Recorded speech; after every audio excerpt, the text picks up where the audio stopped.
Good morning, everyone.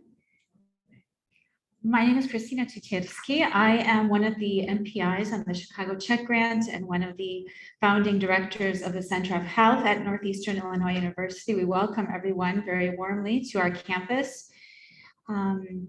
Today's conference is our first in-person effort to come back to Women in Science since 2 years ago. So we're very excited. It's lovely to see quite a few people in the room, as well as I understand, there's quite a few people with us through the Zoom platform. So I welcome everyone.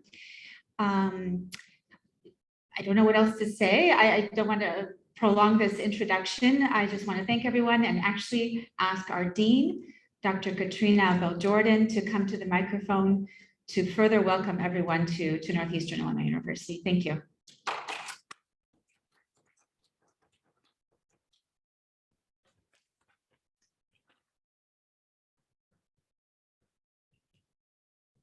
Good morning, everyone. It's nice to see you.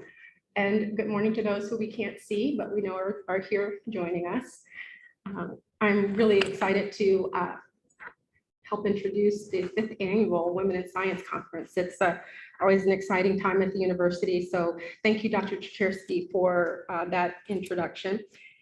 Northeastern is very proud about our Women in Science Conference. It does bring us together each year to highlight STEM research and teaching, and to provide many opportunities for our students to engage, our students interested in STEM to engage with one another. This conference is a signature program for the College of Arts and Sciences and NEIU. And each year it showcases the outstanding accomplishments of women in the sciences.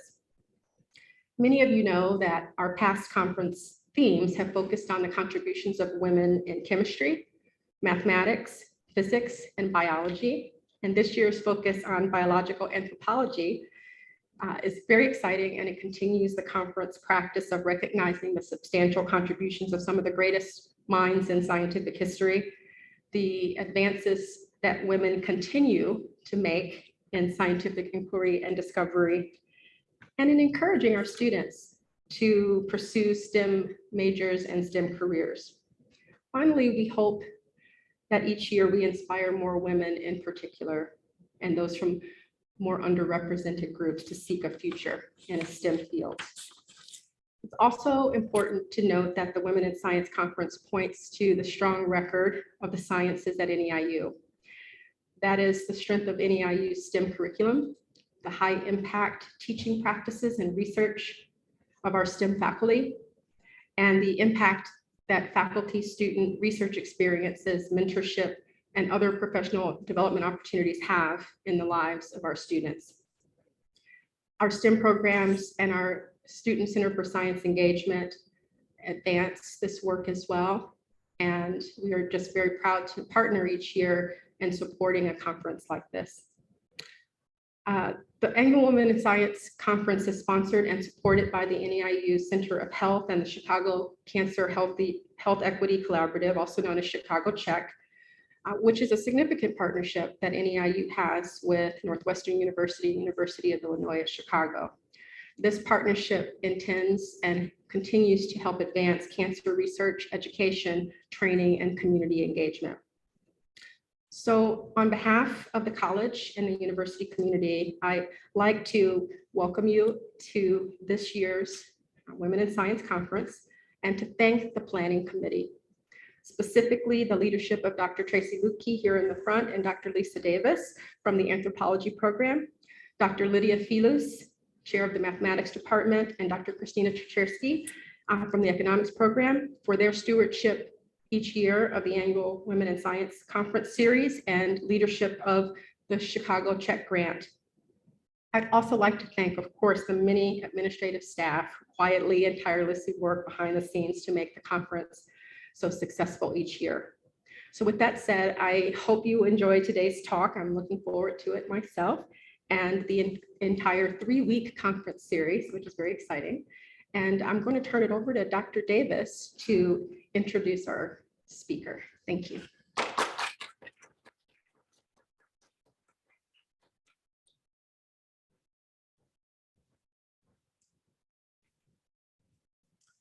Thank you, Dean Bell-Jordan. And I too would like to welcome all the guests in the room, as well as our remote viewers on Zoom, and especially those from our other campuses, our CCICS campus and El Centro campuses, other universities in the area and beyond, as well as individuals. For those of you on Zoom, if you check the Q&A function on Zoom, you will see any instructions that may come up during the talk. And also that's a place to post any questions. We will make sure that your questions get read at the end of the talk. So check the Q&A function. So I'm very pleased to welcome our speaker today, Dr. Jada Benn-Torres.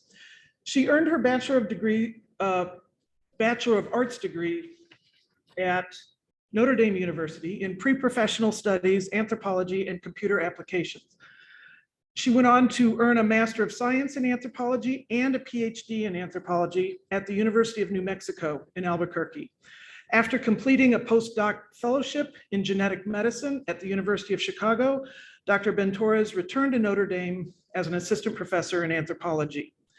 In 2016, she moved to the anthropology department at Vanderbilt University, where she currently is an associate professor of anthropology and the director of the Laboratory of Genetic Anthropology and Biocultural Studies.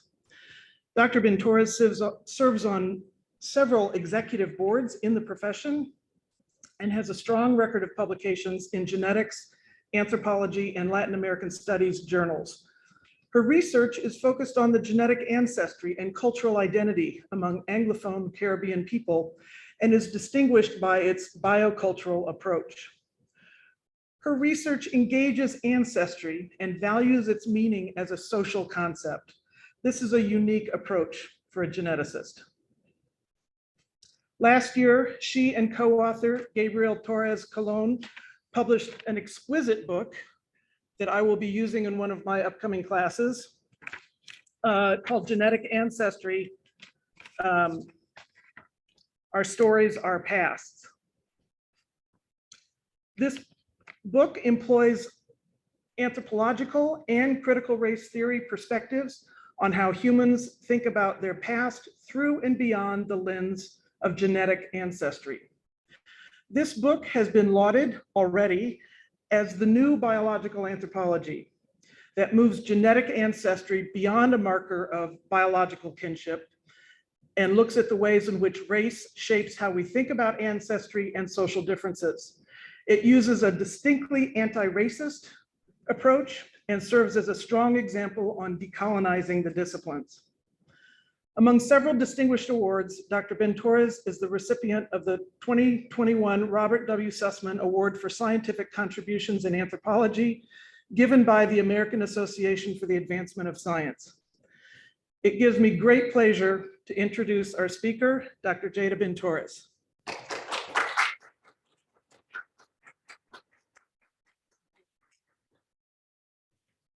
Thank you, Dr. Davis, for that lovely introduction. So I am so pleased to be here and to share some of my research with you.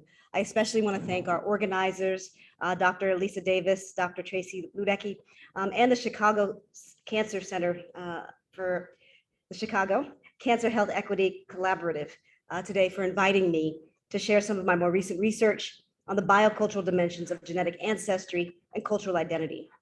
So for the research I'll share with you today, my collaborators and I are exploring,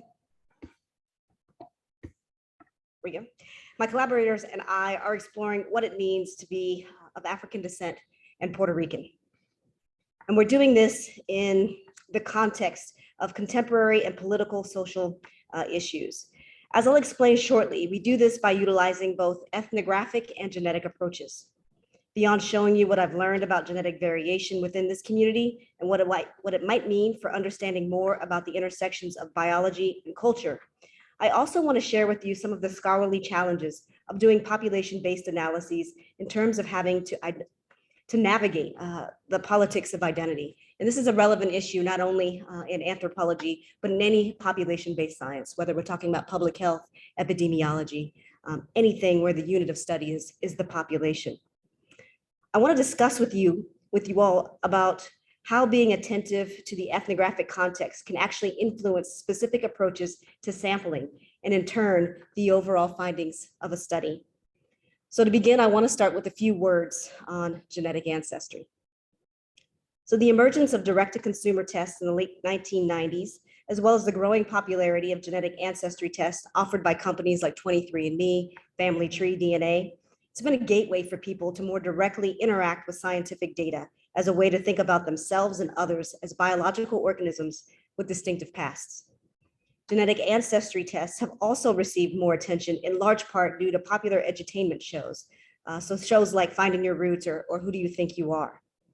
In these shows, participants rely upon conventional genealogy as well as genetic technologies to help learn more about their own family histories. Anthropologists have also applied these same techniques to address broader questions about human origins, migration, and biological variation. Such studies suggest that genetic data or genomic data can provide new perspectives on questions of anthropological and historical significance. So in my own work, I've been interested in using genetics and now genomics to address the question of how the dynamics of human experience actually shapes patterns of human genetic diversity. Central to my efforts to address this question is the idea that human genetic diversity reflects the intertwining nature of biology and experience. And by studying these iterations of this relationship, we can learn more about what it means to be human. In my estimation, the most appropriate way to do this, to query this relationship between experience and genetic diversity, is to use a biocultural approach. That is, to contextualize genetic data within the broader cultural context that it emerges in. I am also drawn to community-based approaches to research. Having community support and intellectual investment in a project adds another dimension to the research, and it's critical to understanding more about these intersections of biology and culture. So in my most recent research efforts, I became involved in a community-engaged project with Afro-Puerto Ricans. Since 2017, I've been collaborating with a nonprofit organization called Corporación Piñones Se Integra, or COPI. And this is a community group that is dedicated to improving the quality of life of residents, of families, and visitors to Piñones. Through education, community, economic development, culture, music, and natural resources, they offer different cultural and ecotourism services. For example, they offer bomba workshops, which is a type of folkloric dance. There's also micro companies where you can borrow or rent a bicycle and ride the boardwalk, or even rent a kayak and go in the adjacent mangroves. So in the context of this community, there was interest in knowing more about their own genetic biohistories. So the use of genetic ancestry actually aligned with community interests in learning more about their African origins as a means of filling knowledge gaps that were created by centuries-long denial of African peoples as having a history worth knowing.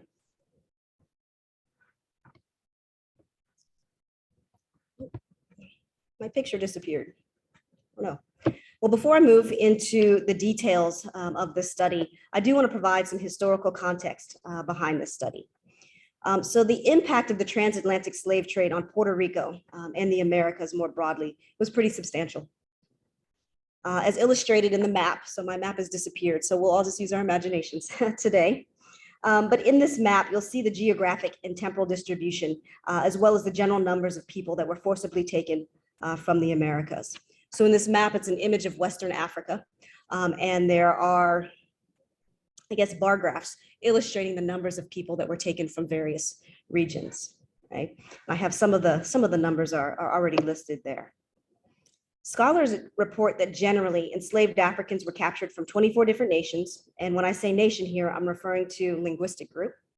And an estimated 8 to 9 million Africans, representing a myriad of ethnic groups, were exported from West and Central Africa, north to Europe, and west to the Americas. By the end of the transatlantic slave trade, the Caribbean region had taken in nearly 43%, or roughly 3 million, of all Africans sold in the Western Hemisphere. Comparatively few enslaved people were actually brought in from West Africa or elsewhere in the Americas to the island of Puerto Rico. And when they did, the supply was limited and somewhat erratic. Although they were small in number, the historical sources suggest that there was considerable diversity in the geographic origins and ethnicity of African arrivals, with individuals from West and West Central Africa predominating. Although the legacy of the transatlantic slave trade and settler colonialism has shaped the genetic histories of the Caribbean broadly, the complex patterns of migration from Europe, differences in the number and origin of enslaved African populations, and the differential survival of indigenous Caribbean people have shaped broad patterns of variation across the island as well as the Caribbean region.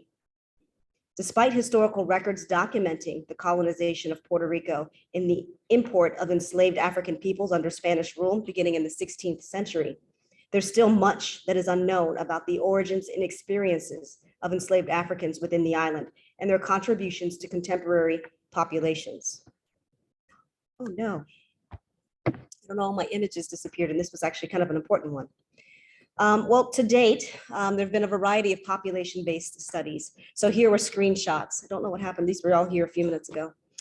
These are all screenshots of papers that have been published that specifically focus on contemporary Puerto Rican populations, but looking at their genetic ancestry and their biohistories.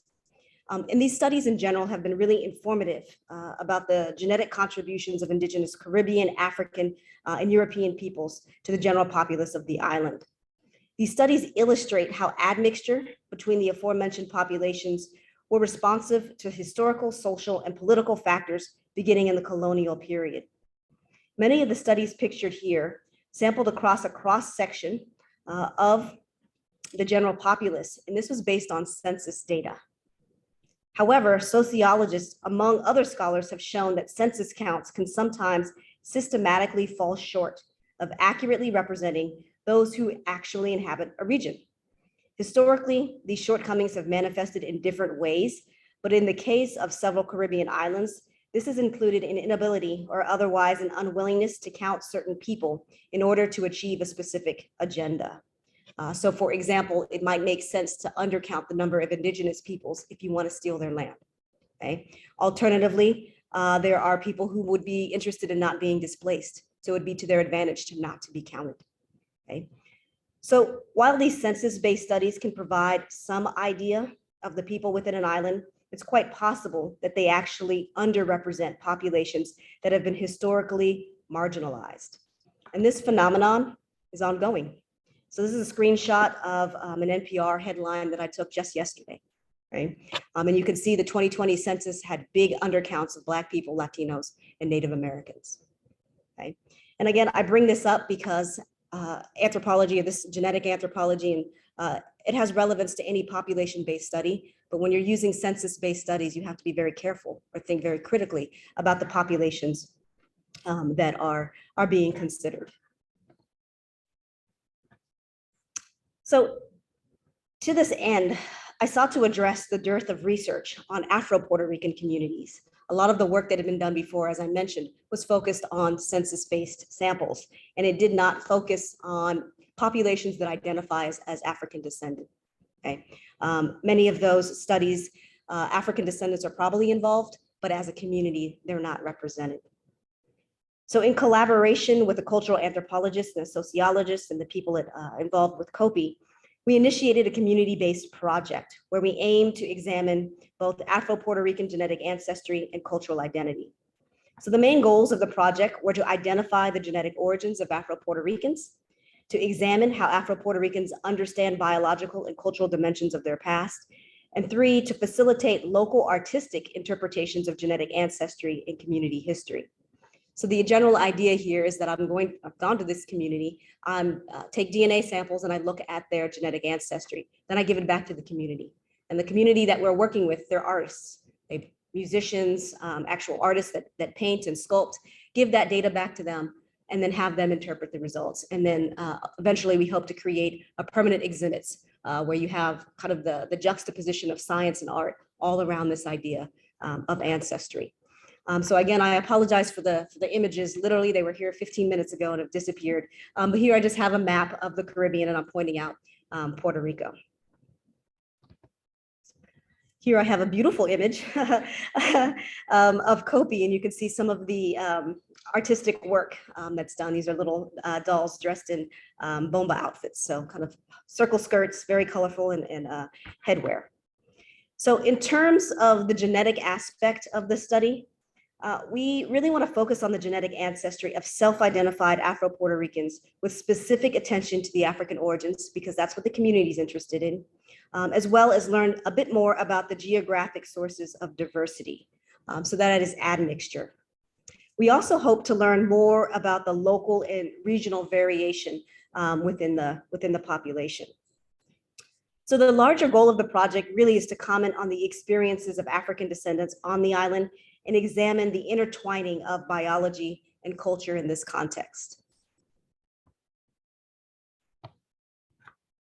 Is there any way I could just restart this? All of my pictures seem to have disappeared. Okay. It's fine, because okay, yeah, because it hurts. These are great pictures. And so we have a possible solution if we could just give it a try. Yes, this is working. I'll do it back in the room. Okay. And then the audio part, maybe we'll try and switch back to you. Or you'll just, okay, Or I can try it with mine. let's do that. Okay. Everybody, thank you for technical difficulties. Okay, I'm so much happier now. All right, so here again, I was just explaining, giving you a little more context as to where we're working. So there's Puerto Rico match there, and some other images tying together some of these concepts that artists have just put together with regard to what it means to be Puerto Rican. Next slide, please. Okay, so here I'm really just highlighting the main goals of the genetic aspects of the study, and then you can see some of the artistry that is already present in the community that works with Kopi. Next slide. So aside from the logistics of actually doing this study, one of the scholarly challenges I faced was how to appropriately define the study population. And this is a question that I've thought a lot about, given my background and experience in working in other regions of the Caribbean. So for me, the question really became, what was the best approach to this idea of Blackness in Puerto Rico? Prior to going to the field, I was aware that the politics of identity in Puerto Rico, especially those specifically identifying as Afro-Puerto Rican, is at times contentious. And this stems from that in Puerto Rico, there's a national narrative about the tricultural heritage in which Puerto Ricans claim ancestry from African ancestors, from indigenous American ancestors, Taino, and Spanish peoples. This assertion of a tricultural heritage includes the inability to claim any one ancestry over the other. So while people may claim to have ancestry from Africa, from Europe, and from the Americas, for some Puerto Ricans to emphasize any particular ancestry over the other, it becomes a very political statement. Okay, and you can see this illustrated here, especially with the image in the middle. Next slide, please. The complexities of this national narrative, that is narratives about race and self-identification, they're not new. But instead, we see this embedded in the public consciousness. And this is evidenced by references to these issues. You see it in blogs, in different news stories, in music, and other forms of expression. So pictured here on the screen is a screenshot from a blog from a person whose grandmother participated in a genetic ancestry study that was done in Puerto Rico in the early 2000s. So if my slides were working a few slides ago, you would have seen a screenshot of some of the studies that were done. So this grandmother participated in one of those studies. So in this blog piece, Francis recounts how the results of the ancestry test resulted in something surprising. And when I say surprising, I mean displeased. The reactions from their family when the results came back, it showed that there was African maternal ancestry. And the findings here were documented in this certificate that you see from the study, thanking the participant for participating. And it also indicates that the mitochondrial haplogroups, this is that certificate pictured on the bottom of the screen, it traces to haplogroup L2, which is a genetic family which is common in Africa. And I'll talk more about that in a few slides. Can you advance? So here is an NPR piece from 2018 where host Maria Inosa speaks with 4 Afro-Latinos in New York about their experiences of being both Black and Latino in the United States. The interviewees describe what it meant to them to come to terms with their Blackness in a variety of contexts, including in their families, in their childhoods, and in their adult lives. One quote from an interviewee who goes by the name of Marjua Esteves highlights the heterogeneity of what Blackness means to her. So we need to play this clip.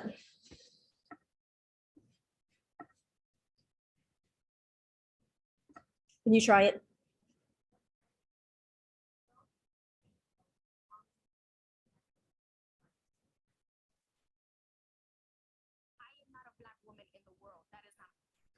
So if you could maybe share the audio on your screen. Oops. Okay.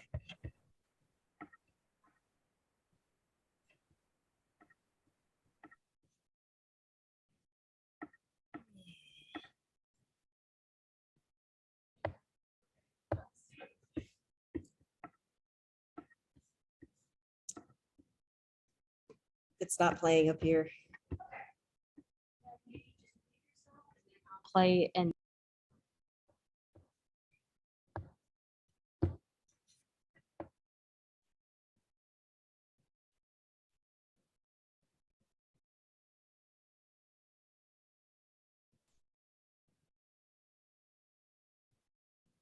Okay, you know what? I have the quote written down, so I'm just gonna read the quote. We'll go old school here. It's okay.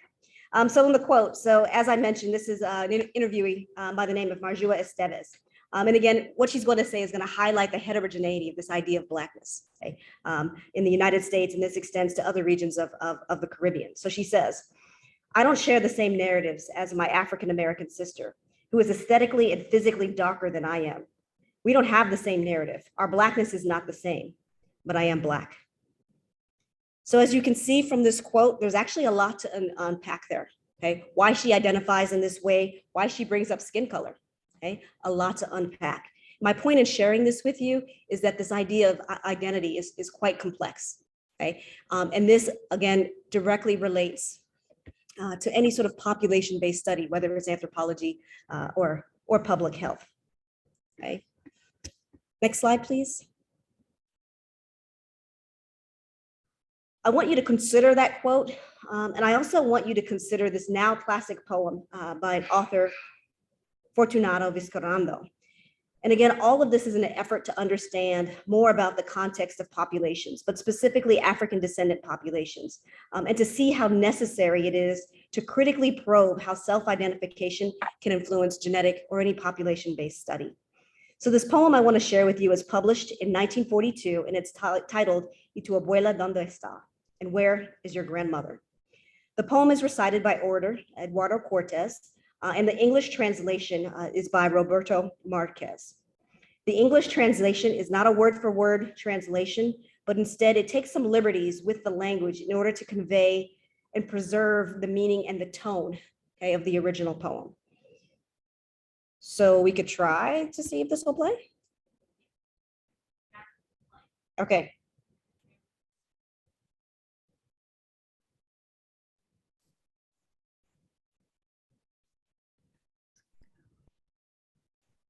testing. Negro. Hoy te voy a contestar. Mi mai se sienta en la sala. Pero ¿y tu abuela? ¿A dónde está? Yo tengo el pelo caído. El tuyo es nada más. Tu pai lo tiene bien lacio. Pero ¿y tu abuela? ¿Ah? ¿Dónde está? Tu color te salió blanco y las mejillas rosadas. Los labios tú los tienes finos. Pero, abuela, ¿a dónde está? Sé que mi bemba es grande y mi panza colorada. Pero dime por la Virgen. Tu abuela, ¿a dónde está? Como tu nena es blanquita, la sacan mucho a pasear. Y yo con ganas de gritarte, ¿y tu abuela? ¿Dónde está? el foxtrot. Mi, cucumpá, bruca manigua. Te la tira de blanco. Pero ¿y tu abuela? ¿Dónde está? Eres blanquito, enchapao, que entra en sociedad. Teniendo que se conozca la mamá de tu mamá. A quien que no tiene dinga, tiene mandinga. ¡Ja! Por eso yo te pregunto, ¿y tu abuela? ¿A dónde está? ¿Quién le dijiste negro? No me abochorna. Mi abuela sale a la sala y la tuya oculta está. La pobre se está muriendo. A veces está maltratada que hasta tu perro le ladra si acaso a la sala va. Y yo bien que la conozco, se llama Ciñatata. Tú la escondes en la cocina porque es prieta de aventar. So on the screen here, this is the end of the poem.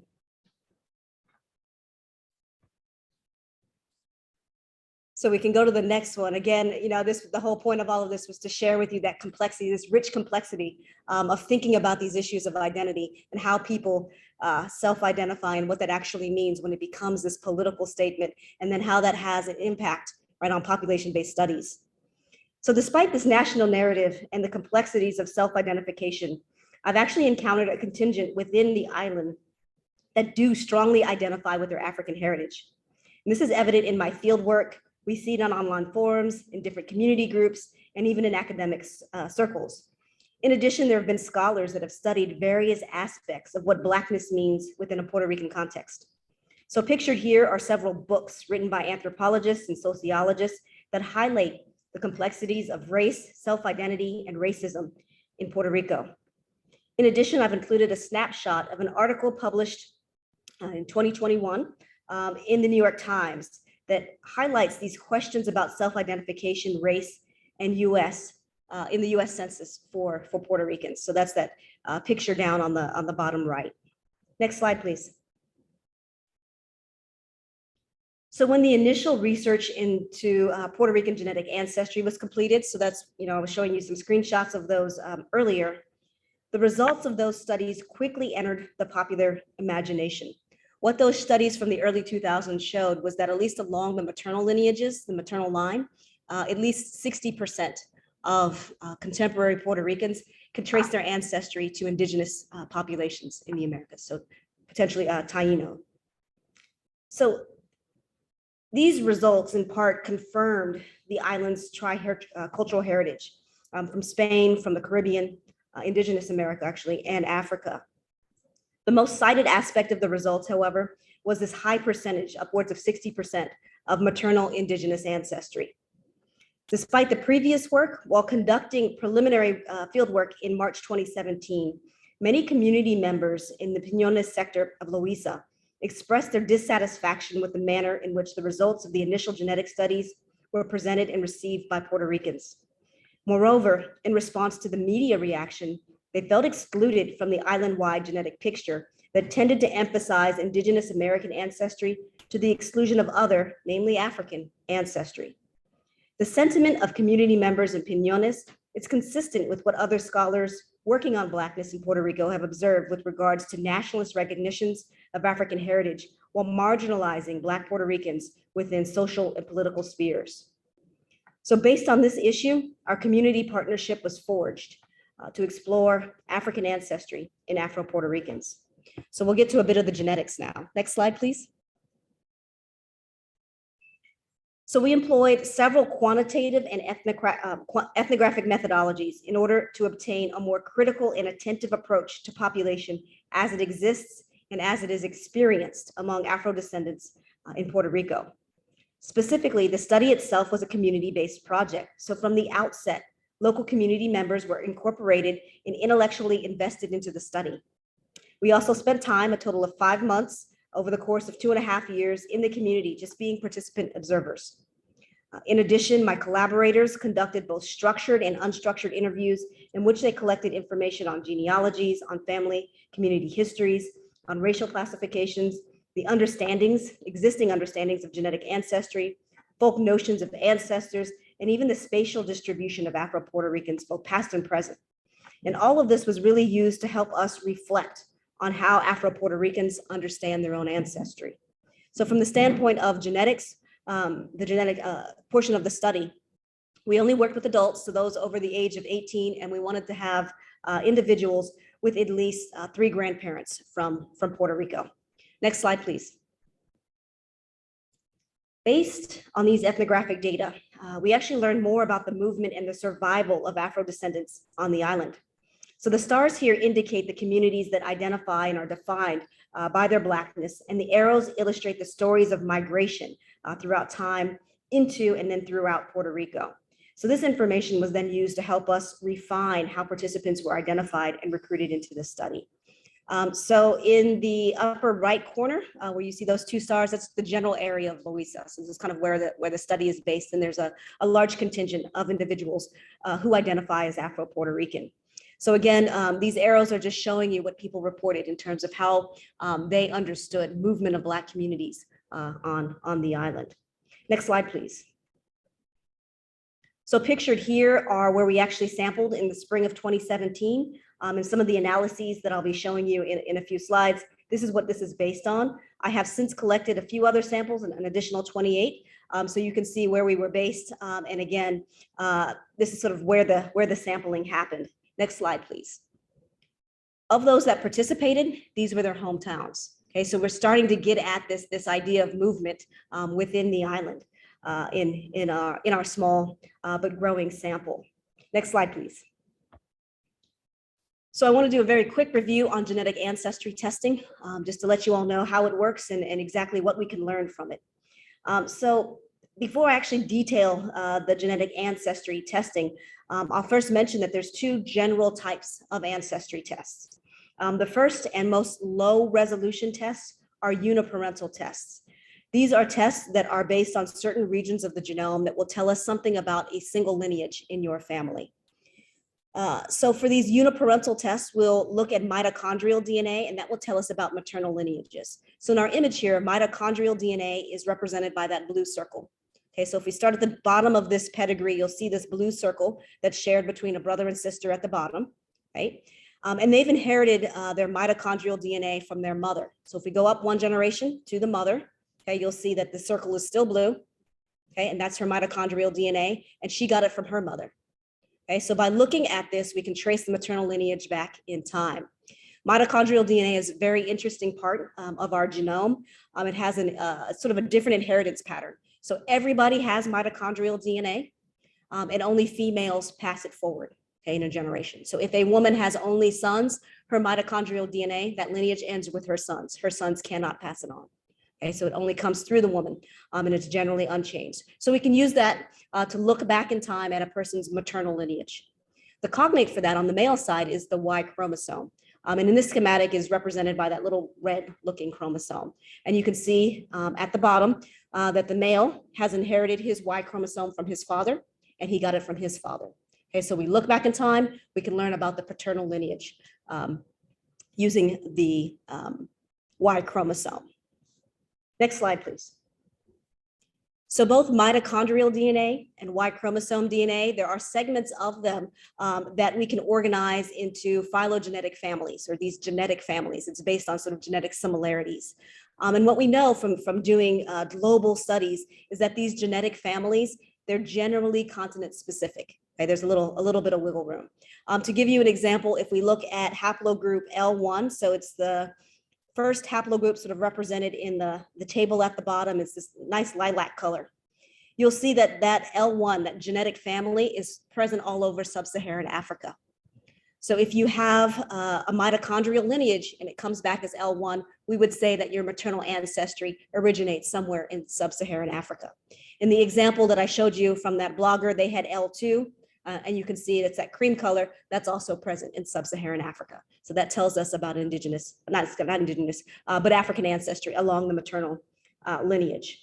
We can do the same thing. I could show you another map with the Y chromosome. We have these Y chromosome haplogroups again that are continent specific and then useful for thinking about ancestry. Next slide, please. The second broad type of ancestry tests that we use are autosomal ancestry tests. And autosomal ancestry tests use the portions of DNA that you inherit from both sides of your family. So in our schematic here, I have labeled autosomes. So those are just basically the chromosomes that are located inside of the nucleus and are shuffled every generation and give you a more generalized picture of your ancestry. So this image is actually pretty simplified. You'll notice in the grandparents' generation, the chromosomes are these solid colors, okay? And what happens every generation is that DNA gets shuffled. So when we get to the second generation, you'll see that the autosomes, you start to see like a mosaic, okay? And then in that third, that generation at the bottom, you'll see that all the genes are sort of shuffled, okay? Again, this is an oversimplification. All of us, whether it's now or back in the past, we're all mosaics of our ancestors, but this is just for illustrative purposes. When we use the ancestry test from the autosomes, it's going to give us a more general picture of all of your ancestors because you're looking at DNA that has been shuffled over generations and generations. Okay. Next slide, please. There are several caveats that are really important to consider when we're thinking about genetic ancestry tests. The first is that these uniparental tests are very low resolution. They're only going to tell us about one lineage. Okay. If you can you click? Yep, yeah, okay. So with these uniparental tests, for example, this is highlighting mitochondrial DNA. Those mitochondrial ancestry tests are blind to all of the ancestors that I put X's over. So we don't know anything about, your grandmother's father or the like. Okay, so it's very low resolution. Can you click again? If we were looking at the Y chromosome, okay, if you're a male or chromosomal male and you have a Y chromosome, and if we're looking at an ancestry test using that Y chromosome, that ancestry test is blind to all of those individuals that I have X's over. So it's very low resolution, okay?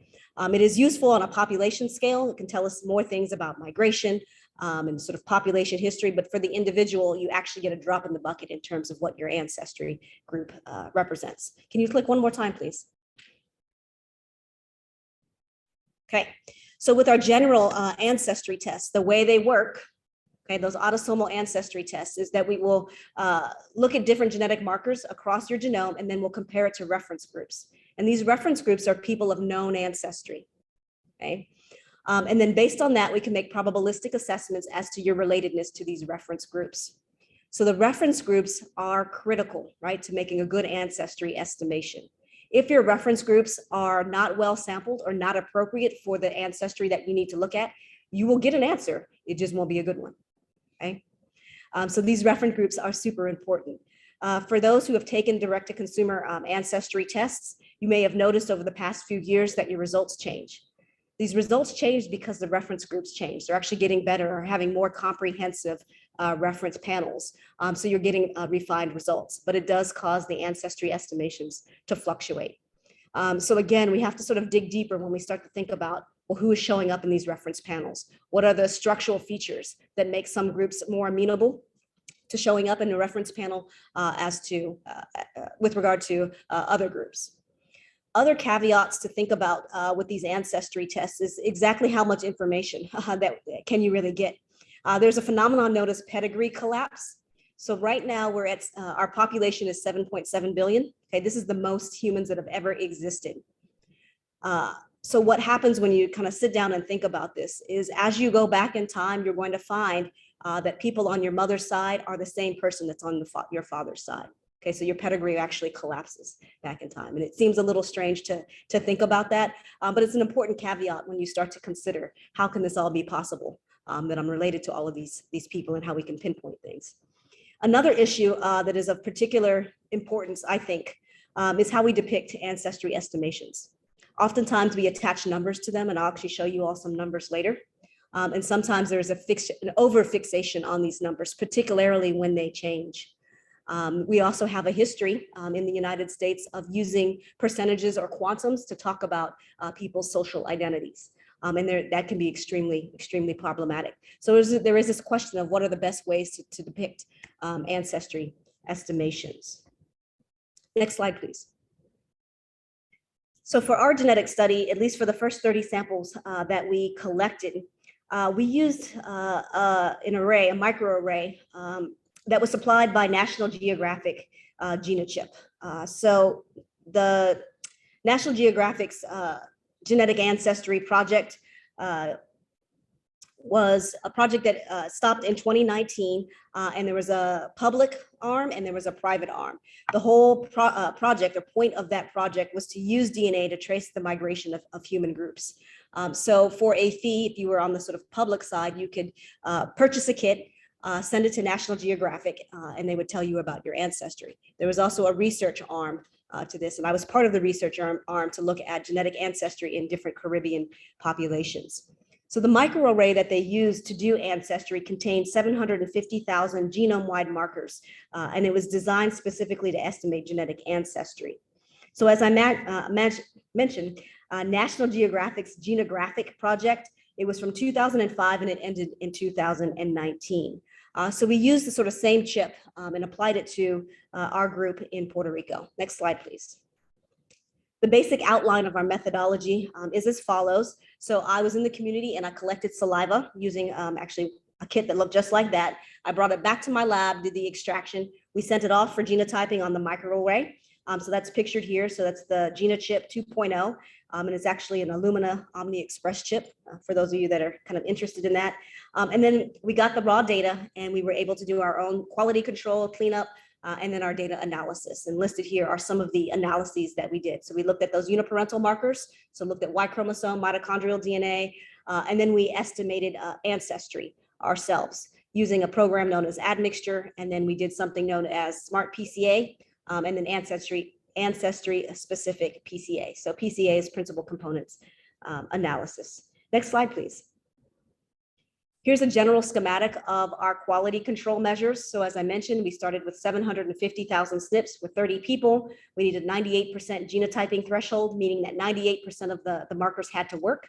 Okay, and then from there, we implemented a variety of other standards to ensure the quality of the data. So we checked for missingness, failed calls, inconsistent sex, et cetera.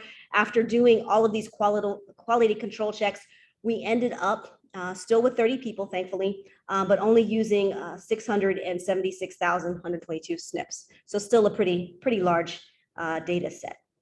So let's talk about the results next. Next slide, please. So the first set of analyses or results that I'll show you are based on these uniparental tests, right? So the mitochondrial lineage, the Y chromosome lineage. So looking at the maternal side and the paternal side. Next slide. So here pictured are the mitochondrial haplogroups, so these genetic families that we found in the groups. So I've kind of tried to simplify this for the slide. So if you look at the big pie chart, you'll see the broad genetic families or the broad haplogroups that we can use to trace to continental ancestry. And what you can see is that the majority of people in this sample of Afro-Puerto Ricans, roughly 66%, belong to macro haplogroup L. And this is indicative of African ancestry. In the inset, in the little pie chart, you can see the distribution of different L-type haplogroups. And this shows some variability in the different types of lineages. Again, all of these trace to West Africa, but just different regions in West Africa. I'll also draw your attention to the indigenous ancestry. So those that are pictured in this sort of orange or gold color, these are haplogroups A through D, and they make up about 29% of the sample. We also see that there were several people that belong to haplogroup U. And haplogroup U is actually reflective of the sort of Spanish ancestry there because it's found in North Africa. Right, and there's this very long history between Spain, or not Spain, I should say the Iberian Peninsula and North Africa. So people moving back and forth. And then we see that also in Puerto Rico. Again, kind of makes sense given the history of the island. Next slide, please. Here in this bar chart, you can see the distribution of the different mitochondrial haplogroups relative to other Caribbean populations. So these are data that I've taken from the literature, things that people have already published. And on the very end, on the right side, you can see the Afro-Puerto Rican. So that's from the current study. What I'll draw your attention to are the overall different patterns that you see across the islands. So for example, in Haiti and Jamaica, there is very, very little indigenous American ancestry. Okay, so there's no sort of orange bar in the middle. Part of this, it turns out, is a reflection of who they sampled. In a study that is kind of unrelated to what I'm telling you about today, I've done some work in Jamaica, for example, and I have seen communities that actually have indigenous ancestry, but it's a subset of the community. So again, that question of population comes right back. All of the islands listed on the screen that have little stars next to them, I did a statistical test, a Freeman-Houghton extension of the Fisher exact test, to see if the distribution of the different haplogroups was significantly different. And where you see the stars, they were significantly different. Okay. The only place where we don't see a significant difference in the distribution of these mitochondrial haplogroups would be the Dominican Republic and Afro-Puerto Ricans. Okay, so again, more to unpack there. There are similarities in these histories that are worth really exploring. Next slide, please. Pictured here is a pie chart of the Y chromosome, so the paternal ancestry. Okay, and again, as expected, the majority of individuals, 64% of the total sample, belong to haplogroup E1B1A1, and this is associated with West African continental ancestry.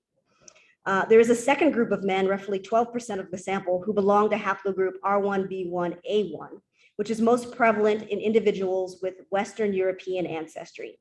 Finally, we found a small number of several individuals that belong to haplogroups that were distributed in Europe. So these are haplogroups I and G and J. So we see them in both Europe and North Africa. Okay, so again, really supporting this notion of trihybrid ancestry. Finally, however, and this is really interesting finding, there was one individual that belonged to haplogroup QM3. This haplogroup is actually most prevalent in individuals with Native American ancestry. This finding of the Q haplogroup is actually pretty rare in the Caribbean, and it hasn't been reported in the general populace of Puerto Ricans. And we see it in less than 7% of the population in a recent study that was done on Dominicans. Okay, I want to reiterate how impressive finding this particular haplogroup is. You all will see on this slide that my sample size was 17. Okay, in those previous studies that I showed you like one slide ago, they had samples of 400, of 1,000 people, and they did not see this haplogroup. I go to a small group of Afro-Puerto Ricans and I find it here. Okay, and this is a phenomenon that I've seen in other regions of the Caribbean. When you go to marginalized populations, whether they're a compound town like Maroons or Afro-Indigenous groups like the Garifuna or the First Peoples community in Trinidad, you see indigenous ancestry. Okay, and this is telling us is that there's a lot more to explore here, particularly the hidden histories that European chroniclers or missionaries didn't see because these were happening in areas that they weren't privy to. Okay, so genetics is providing this new aspect of Caribbean history. And what's kind of interesting is when you talk to some of these communities, they already have oral histories of the first peoples who were here were indigenous peoples, and then we came later. And it's so cool to see this reflected in their DNA. Next slide, please. Here are some aggregated results of the autosomal ancestry. So at the top, we have what's called an admixture plot. The way you can read this is you kind of follow the color blocks. So this purple color block, we use a reference group. It's one of the 1,000 genomes, so a very commonly used reference group. It's the Yoruba from Nigeria. And then the next, that blue color represents European Americans. So these are actually Europeans from Utah, but they have European ancestry. And then you can see the other reference groups that are listed here. On the very end, you see Afro-Puerto Ricans, and that's again the study. And what I'll draw your attention to is just the general color blocks that show up. So we see evidence of this trihybrid ancestry, right? Represented by the light purple. So Yoruba, Seth, the European ancestry represented in blue, and then indigenous ancestry represented by purple. At the bottom, there are those numbers. So those are the ones I told you that I'd show you. But again, once those reference groups change, if I add more samples, those numbers will change. The important point to point out, though, is the general proportions of the distributions of the different ancestries. So here we don't see much influx across the Caribbean, whether it's Afro-Puerto Ricans, general populous Puerto Ricans, or Bajans, those from Barbados. We don't see much influence from South Asia or East Asia. The general ancestries are really coming from Africa, the Americas, and Europe. I'll also draw your attention to the first two lines of that table where you see the ancestry proportions between general populous Puerto Ricans. So this is a reference group, okay, supposedly a census-based sample versus Afro-Puerto Ricans. You'll see that the African ancestry is much higher in Afro-Puerto Ricans, and that the indigenous ancestry is present in both groups, which contrasts with what we see in other regions of the Caribbean, namely that lower line of the table, people from Barbados. Next slide, please. Okay, in this plot, this is a principal components plot, and what we're doing in this analysis is basically trying to reduce as much of the data into two kind of components that explain most of the variation. Our components are actually not explaining a ton of variation, but that's something we're going to work on as we add more samples and then improve the reference groups. But there are some general conclusions that we can draw from this plot. When you read this principal components plot, you read it in a similar way that you might read a map. Okay, so points that are close together are genetically similar. Points that are more distant are more genetically distant. And what we see in this particular PCA is a geographic distribution, where on one side of our plot, sort of towards that red area representing African populations, it's split off from all other sort of non-African groups, right? So our African groups are on the right side, our non-African groups are on the left side. In terms of the Afro-Puerto Ricans, they are represented by little circles, and you can see them sort of wedged right in the middle of the plot, okay? So what this is telling us is that they have ancestry actually that sort of pulls them in all three directions, which is why they're in the middle of the plot. The Afro-Puerto Ricans are actually wedged right in between our reference Puerto Ricans, so 1,000 genomes, and that's represented by the triangles, and then those from Barbados. Okay, so again, telling us something about the ancestry looking a little bit different. And again, this question of population in Puerto Rico, okay, because the Afro-Puerto Ricans are definitely Puerto Rican, but they are looking a little bit different than general populace Puerto Ricans. Next slide, please. So this is another PCA plot where we're looking at different components. So in this case, components 1 and 3. And we can see clustering that's based on the broad geographic regions. Okay, so along PC1 or principal component 1, again, we're seeing this African versus non-African split. And then again, along PC3, we're seeing the Americas being split off from basically other parts of the world. So what we're seeing in terms of the distribution of the samples is that all the Puerto Ricans tend to fall closer to the African, Asian, European cluster and are dispersed between African and European clusters. And the reference Puerto Ricans tend to be a little bit closer to the European cluster, and the Bajans, those from Barbados, tend to be a little closer to the African cluster. So again, both of these PCA plots really highlight and support this national narrative of a trihybrid ancestry, okay? And what they also illustrate is that African and European ancestry, that they're not homogeneous within the island, that these ancestries actually can vary a lot within Puerto Ricans, okay? I also want to highlight among the Afro-Puerto Ricans, you can see that there's a wide range of African ancestry within the group. Some individuals have very little African ancestry and others have pretty much only African ancestry. So the way I interpret this is that this is a pattern that is instructive about how ancestry and social identities function within Puerto Rico. In this case, it seems to be somewhat similar to what we see with African Americans in the US, right? So first off, in the US, African ancestry, in terms of like the genetic ancestry, it's highly variable in African Americans. There are people who will identify as African American and have very little African ancestry. And there are others who also identify as African American and have pretty much only African ancestry. And the reason that we see this in the United States, it's really this result of this social legacy of the rule of hypodescent, or this one drop rule. Okay? And the one drop rule states that people are to identify with the ancestry of the lower social class or caste. And I make this point not to say that the one drop rule is the same or even exists in Puerto Rico.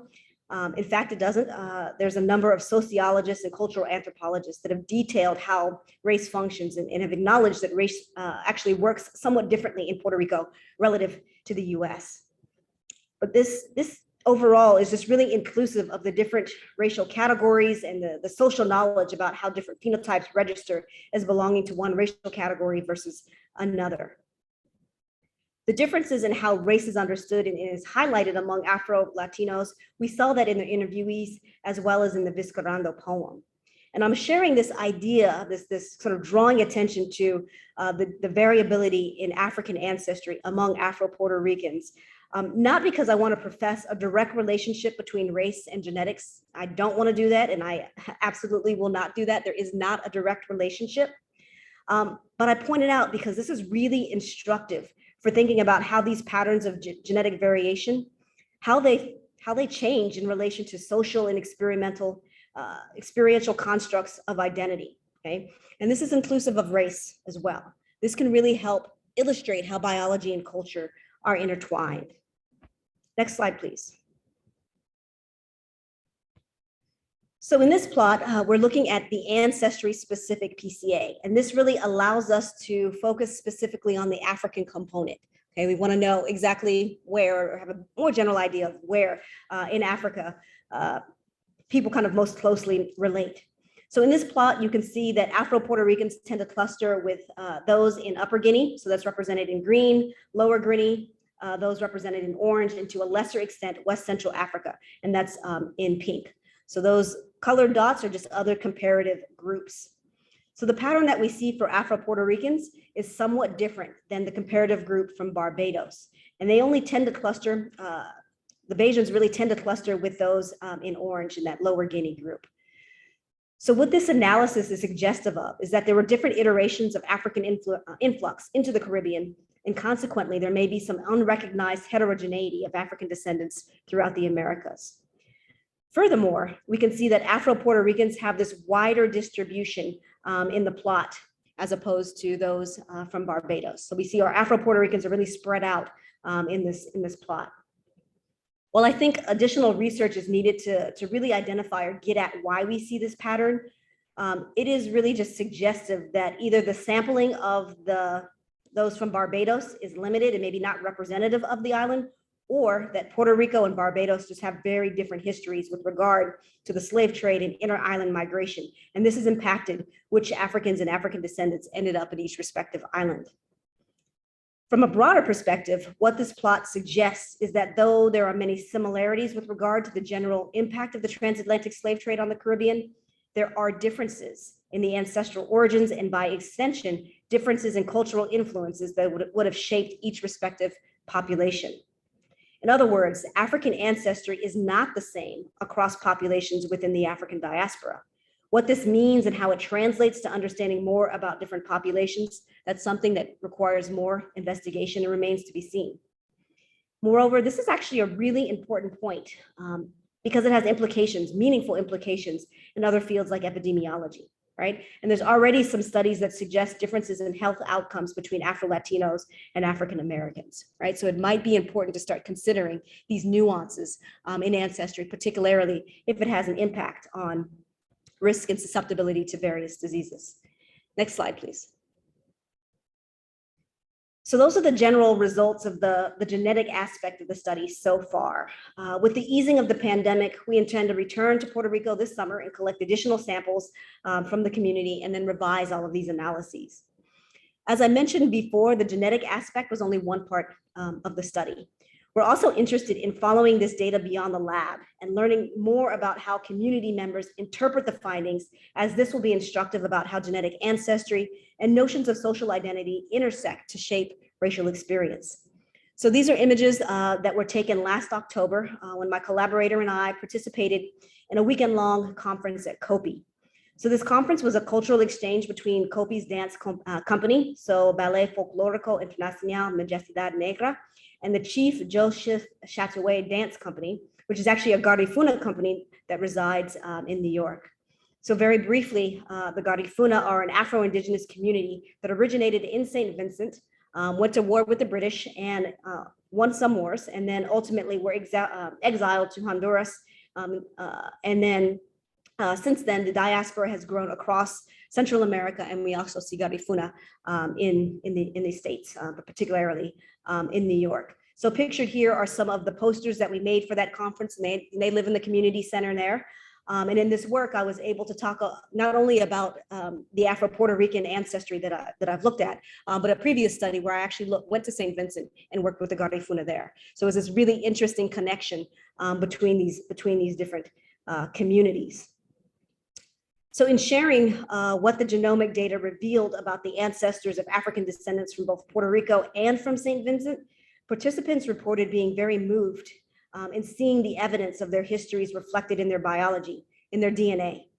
This was a new way for them to find or relearn that which was thought to be forgotten. Next slide, please. So in the near future, we want to continue to work on this project, really focusing on the nature of genetic ancestry of peoples in Piñones and other self-recognized Black communities in Puerto Rico. We also want to learn more about what genetic data may reveal about African and Indigenous American interactions in Puerto Rico and more broadly in the Caribbean. Ultimately, our hope is to understand more about how participants talk about their ancestors and how they make sense of their genetic ancestry results. We also hope to offer a different perspective, one that is purposefully inclusive of those that have been overlooked, and really focuses on the history and peoples of Puerto Rico and the Caribbean. So if you can click, please. I want to end this talk kind of where we began. So just as the protagonist in Vizcarrando's poem makes the point that African heritage is an important part of Puerto Rican national identity, despite efforts to hide or devalue it, our work actually aligns with the ethos of this poem. Along with our community partners, we seek to use our science, whether it's genetics or ethnography, to illuminate that which has been obscured, and then to celebrate that diversity. Next slide, please. As always, there's a lot of people to thank for this work. First and foremost, I always thank study participants who trust me with their DNA.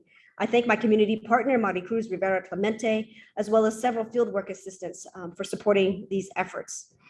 In addition, portions of this work have been done by some of my stellar graduate students, Taya Winful and Katie McCormick, and my lab staff.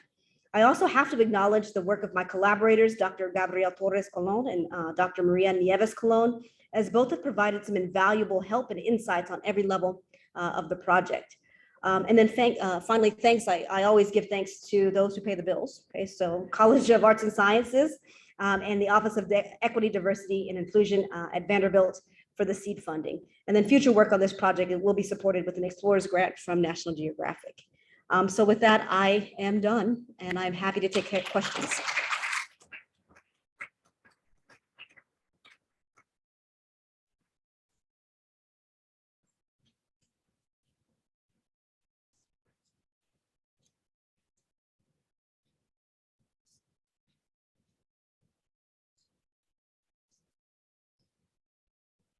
Hear me? There we go. Thank you very much, Dr. Benn-Torres. We will open it up now for questions, both from our audience, both of our audiences in-house and remotely.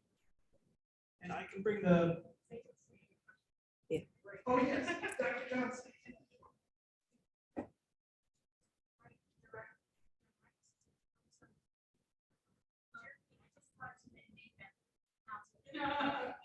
Thank you so much, Dr. Benn-Torres. I just wanted to maybe restate a little bit of my question because actually the end of the presentation answered very good of it. So in my previous research in Cuba, populations, I worked with religious communities and performance and religious performance, and they really relied heavily on identities such as Yoruba and Nago and Karavali.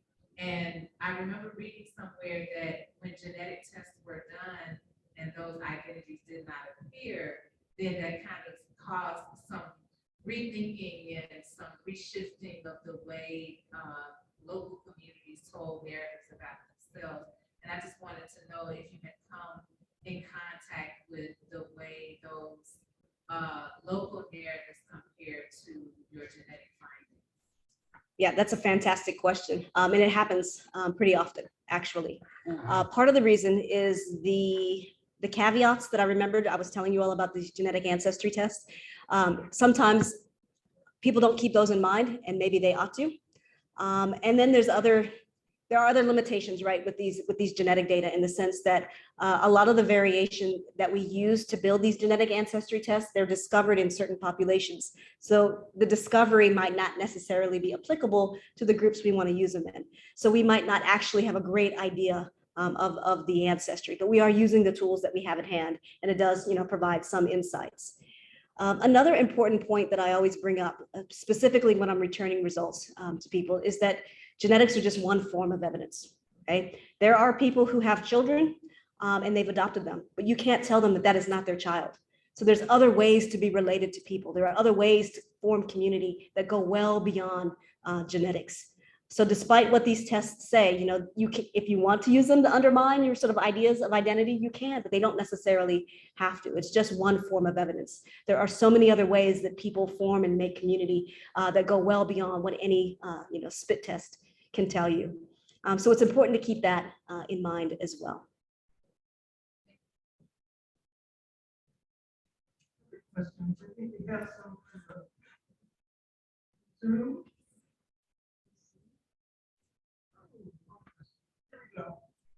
Thank you so much for your super engaging talk. This is from Dr. Olivia Furlow in Sociology and Research.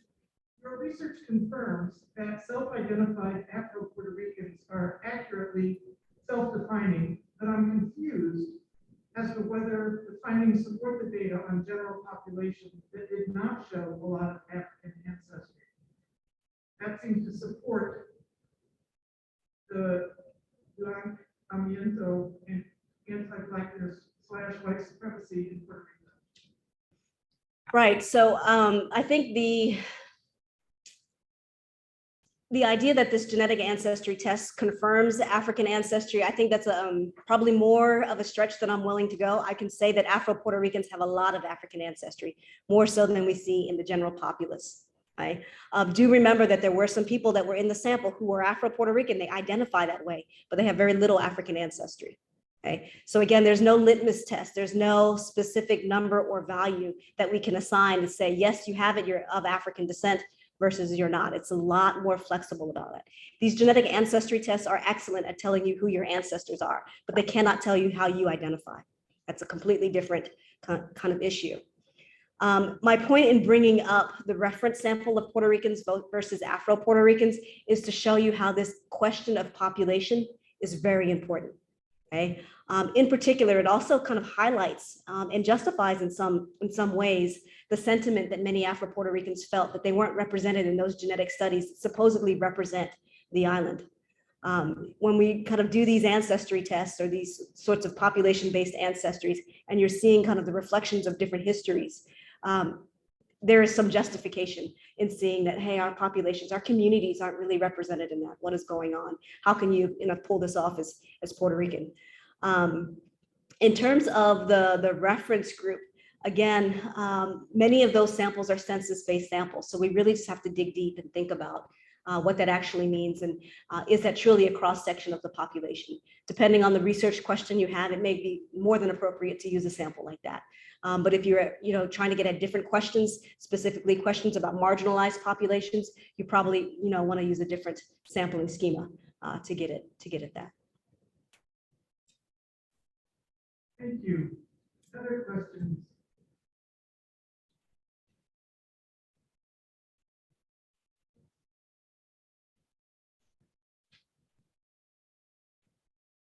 In your work, do you find that it's more important for the genetic, for the individual, for the genetic history, or for the identification chosen? So in the Caribbean, it's really interesting. There's already an idea of mixed ancestry.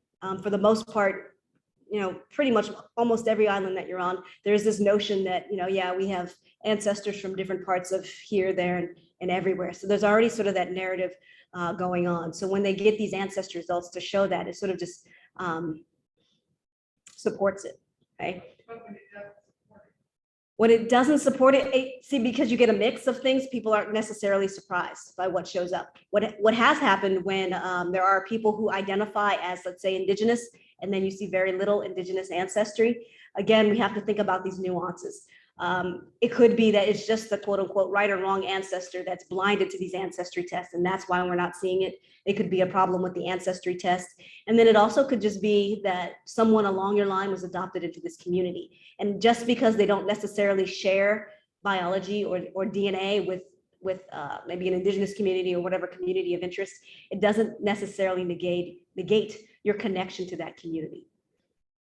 Yeah, so that's something that I try and really emphasize to people, that this is, again, just one way of knowing about the past and the world and your connection to others, but it's not the end all be all.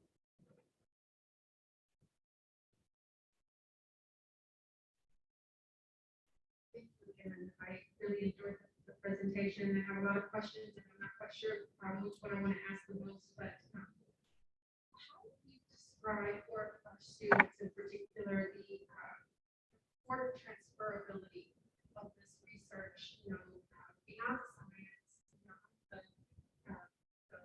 even beyond science, in terms of policy, in terms of historiography, in terms of politics, because there are so many places, I think, of understanding that this research can take us to. I'm off in a lot of different directions on possibilities. What would you say to a student looking to see how this possibly impacts other things that they're studying? Right, so I could take this research in a million directions, right? So looking at the heterogeneity the genetic heterogeneity that's present, whether it's Afro-Puerto Ricans, that the reference group, or even those in Barbados, we could think about the history of, like, why did this happen? We could also think about the politics as to who ends up in a reference sample, the politics as to who says yes to consent to be in one of my studies. So there's a lot of different directions and intersecting angles that we could use. I didn't have time to go into it too much, but I did allude to this idea of population-based studies, right? So different things, different types of studies in public health, whether it be epidemiology. And already in the epidemiological literature, we are seeing some studies that are suggesting differences in health outcomes between Afro-Latinos and African Americans.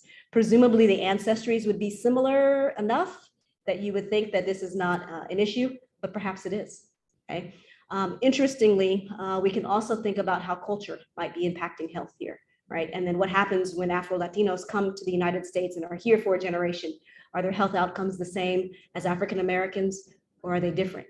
And then what are some of the factors that are shaping that? So, there's lots to be done by cultural anthropologists, genetic anthropologists, sociologists, epidemiologists, historians. There's a lot of different angles to take. I guess the broad point that I would make is to really start to think about even those basic questions when we're thinking about population. Who are we talking about? Okay, and how do we get at that? Do we get at it politically? Do we get at it from using kind of these economics, census-based samples? What are some of the factors surrounding that? So there's a lot of inroads to questions like this. And I guess one of the nice things about being a biocultural anthropologist is being able to think broadly about these sorts of questions. Because I could have given you a very different presentation and we could have just talked just about genetics, which would make my day. But this is also very fun too.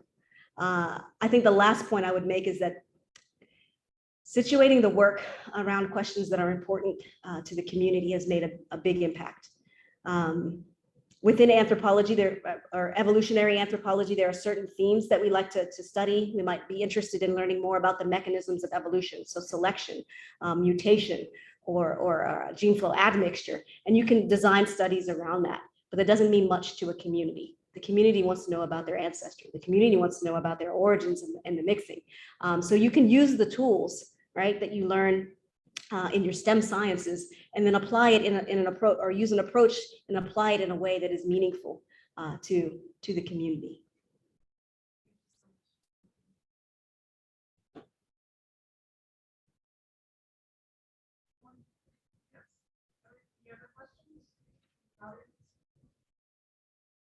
Just one last question. How does the fact that you're working on islands affect your research? With your project, how would it be different if you were working on a much larger continent, basically?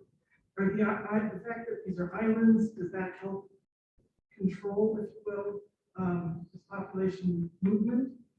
Oh, no, No, people move around and people have been moving around for a long time.